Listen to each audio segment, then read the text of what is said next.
अस्सलाम वालेकुम वरहमतुल्लाहि बरकातुहू। मेरा नाम है आफरीन शेख। आप देख रहे हैं आफरीन रिएक्शन चैनल।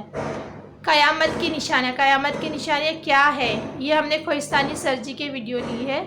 हम देखेंगे उस वीडियो में कि क़यामत की निशानियाँ क्या। हमारे प्यारे आका हज़रत मोहम्मद मुस्तफ़ा सल्लल्लाहु अलैहि वसल्लम ने पहले ही बता दिया है कि क़यामत की निशानियाँ क्या है।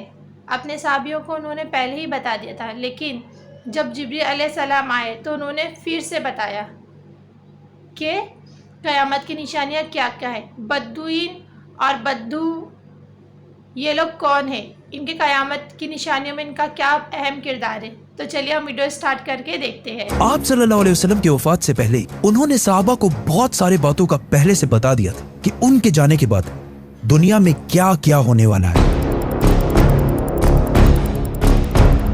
एक दिन हजरत उमर रज़ियल्लाहु ताला बाकी सहाबा के साथ आप सल्लल्लाहु अलैहि वसल्लम के पास मस्जिद नबवी में बैठे हुए थे कि अचानक एक बहुत ही रोबदार और हैंडसम आदमी मस्जिद में दाखिल हुआ। उनके कपड़े एक्सट्रीमली वाइट और बाल बिल्कुल ब्लैक थे। उस दिन से पहले उन्हें मदीना में किसी ने भी नहीं देखा, मतलब वो मदीना के रहने वाले नहीं थे और उनके कपड़ों और बालों से बिल्कुल ऐसा नहीं लग रहा था कि वो कहीं दूर से ट्रेवल करके मदीना आए।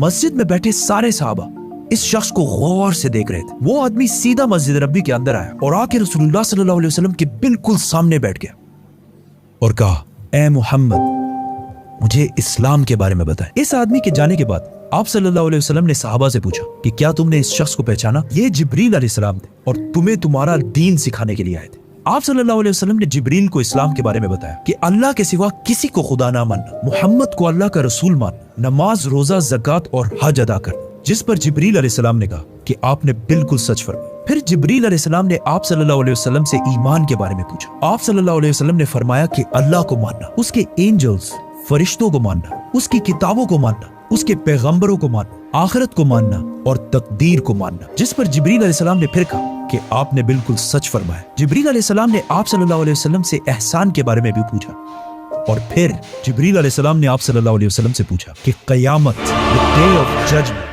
कब आएगी? जिस पर आप सल्लल्लाहु अलैहि वसल्लम ने कहा कि जितना आपको पता है सिर्फ उतना ही मुझे पता है, मतलब क़यामत के दिन का अल्लाह के सिवा किसी को भी नहीं पता। जिब्रील अलैहिस्सलाम ने यह सुनने के बाद फरमाया कि मुझे उस दिन के बारे में कुछ निशानियां बताएं। अब तक इस डिस्कशन में जितनी भी बातें हुई उन सबको आप सल्लल्लाहु अलैहि वसल्लम पहले भी एक्सप्लेन कर चुके, क्योंकि ये वाकया आप सल्लल्लाहु अलैहि वसल्लम की वफात से कुछ ही अरसे पहले हुआ था, जब ऑलमोस्ट सारा कुरान नाजिल हो चुका था। लेकिन इसके बाद जो आप सल्लल्लाहु अलैहि वसल्लम ने क़यामत की निशानियां बताई वो इससे पहले किसी को भी पता नहीं, और इन निशानियों का ताल्लुक सहाबा से ज्यादा हमसे है, क्योंकि जो निशानियां आप सल्लल्लाहु अलैहि वसल्लम ने बताई वो सहाबा ने अपनी जिंदगी में पूरे होते नहीं देखी, बल्कि वो निशानियां आज हम देख रहे हैं। विच मीन्स जिब्रील अलैहिस्सलाम सिर्फ सहाबा को नहीं बल्कि आज के मुसलमानों को भी क़यामत की बहुत इंपॉर्टेंट निशानियां सिखाना चाहते थे। आप सल्लल्लाहु अलैहि वसल्लम ने जिब्रील अलैहिस्सलाम को जवाब दिया कि जब एक लौंडी अपने मालकन को जन्म देगी, जिसको बहुत सारे स्कॉलर्स समझते हैं कि जब औलाद अपने वालिदैन को गुलाम समझेगी, और जब ये नंगे पैर गरीब शेफर्ड्स, चरवाहे एक दूसरे से लंबी बिल्डिंग्स बनाने में कंपटीशन, मुकाबला करेंगे। जिब्रील अलैहिस्सलाम ने फिर कहा कि आपने बिल्कुल सच फरमाया और उठकर वहां से चले गए। आप सल्लल्लाहु अलैहि वसल्लम ने सहाबा को भेजा कि कोई जाकर इस आदमी को ढूंढे, लेकिन उस दिन के बाद ये आदमी किसी को भी नहीं दिखा। नाउ आप सल्लल्लाहु अलैहि वसल्लम ने नंगे पैर गरीब चरवाहों का जिक्र किया, जिन्हें उस जमाने में अरब बेडुइन्स, बद्दू कहा करते थे, जो अरब के बाकी कबीलों से हमेशा दूर रहते और कभी भी एक जगह पर नहीं रहते, बल्कि अपने जानवरों के साथ हमेशा ट्रेवल करते रहते थे, मतलब एक खाना बदोश नॉर्मैडिक जिंदगी गुजारते थे। ये इसलिए बहुत अजीब बात क्योंकि बद्दू पूरे अरब में सबसे गरीब कबीलों में से होते थे। सिर्फ उस जमाने में नहीं बल्कि इस हदीस के 1000 साल बाद भी ये बेडुइन्स अरब के सबसे लोअर क्लास होते थे। इसलिए सहाबा हैरान थे कि हमारी सोसाइटी के सबसे गरीब क्लास कैसे आपस में लंबी बिल्डिंग्स बनाने में मुकाबला करेंगे। आप सल्लल्लाहु अलैहि वसल्लम के बाद खिलाफत राशिदा हर तरफ फैलने के बाद दुनिया की सबसे बड़ी सुपर पावर बन गई। सिर्फ मुसलमानों में नहीं बल्कि ये उस वक्त तक इंसानों की तारीख की सबसे बड़ी एम्पायर थी, जो अलेक्जेंडर द ग्रेट और रोमन एम्पायर के जूलियस सीजर के एम्पायर से भी बहुत बड़ी थी। इसका फायदा उठाते हुए ये बेडुइन्स पूरे दुनिया में फैल गए, लेकिन फिर भी इनकी सबसे बड़ी पॉपुलेशन इसी अरब के इलाके में रही। आहिस्ता आहिस्ता वक्त गुजरता गया और इनका कल्चर बिल्कुल भी नहीं बदला।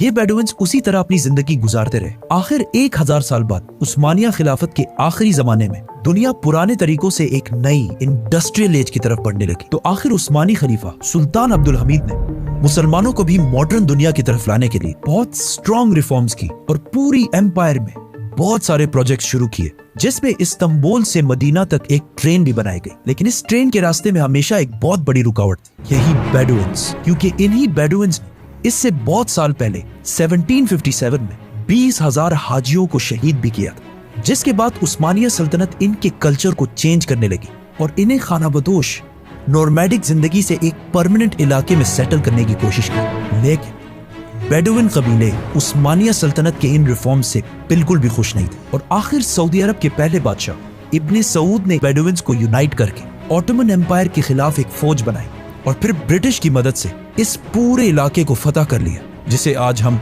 सऊदी अरेबिया कहते हैं। और कुछ सालों बाद इन इलाकों से ऑयल, तेल डिस्कवर होने के बाद यही बेडुइन्स, जिनकी इससे पहले कोई औकात नहीं थी, अब दुनिया के सबसे रिच लोगों में से बने और इनमें से बहुत सारे मिलियनियर्स और बिलियनियर्स भी सामने आए। लेकिन तेल डिस्कवर होने के बाद इन सारों को पता चला कि ये ऑयल हमेशा के लिए नहीं रहने वाली, बल्कि एक दिन बहुत जल्द खत्म होने वाली है, जिसके साथ इनकी सारी लग्जरीज भी खत्म हो जाएगी। तो सबसे पहले दुबई के बादशाह शेख मोहम्मद बिन राशिद, जो एक बेडुइन बद्दू कबीले से हैं, जिन्होंने एक बार खलीज टाइम के इंटरव्यू में खुद ये कहा कि उन्हें बेडुइन कबीले से होने पर फख्र है। उन्होंने दुबई को ऑयल से निकालकर टूरिज्म और बिजनेस की तरफ लाया और बहुत तेजी से कुछ ही सालों में दुबई दुनिया की बेस्ट सिटीज में से बन गई। और फिर कुछ सालों बाद दुनिया की सबसे लंबी बिल्डिंग बुर्जुल खलीफा भी दुबई में बनाई गई। ये अब तक इंसानों की बनाई हुई सबसे बड़ी बिल्डिंग थी। इससे पहले एक जमाने में, आज से 4500 साल पहले, इजिप्ट में फिरौनों के बनाए हुए pyramids, specifically the pyramid of Giza, इंसानों की बनाई हुई सबसे बड़ी बिल्डिंग और दुनिया की सबसे बड़ी बिल्डिंग होने का ये टाइटल इस पिरामिड के पास 3800 साल तक रहा। मतलब फिरौन के बाद 3800 साल तक कोई भी फिरौन से लंबी बिल्डिंग नहीं बना सका। लेकिन 3800 साल बाद यूरोप के एक चर्च ने पिरामिड्स का ये रिकॉर्ड तोड़ दिया, जिसके बाद पेरिस के आईफिल टावर और 9/11 में तबाह होने वाले वर्ल्ड ट्रेड सेंटर भी दुनिया की सबसे बड़ी बिल्डिंग्स रह चुकी है। इसके बारे में फिर हम बात करेंगे, तो सब्सक्राइब।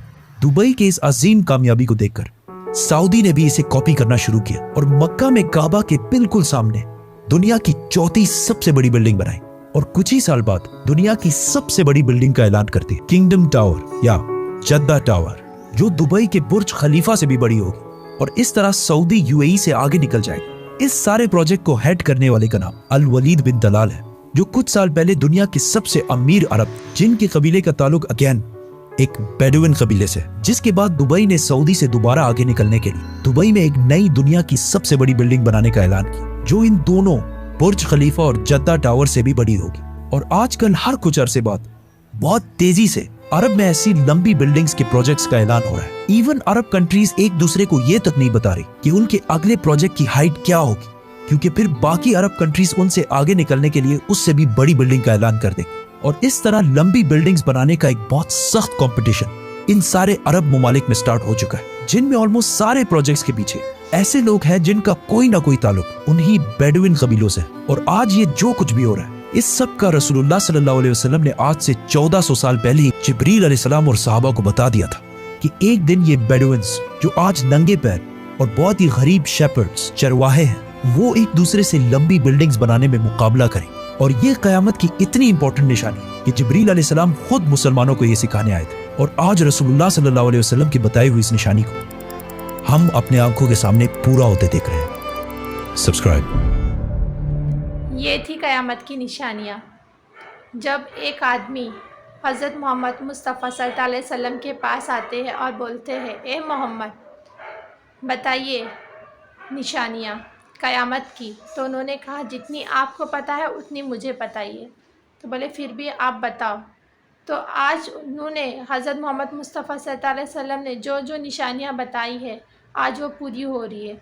जैसे आप समझ लो बद्दू, बदवीन और जो चरवाहे हैं वो आज सच में इतने अमीर हो गए हैं कि वो बिल्डिंगों पे बिल्डिंग बना रहे हैं।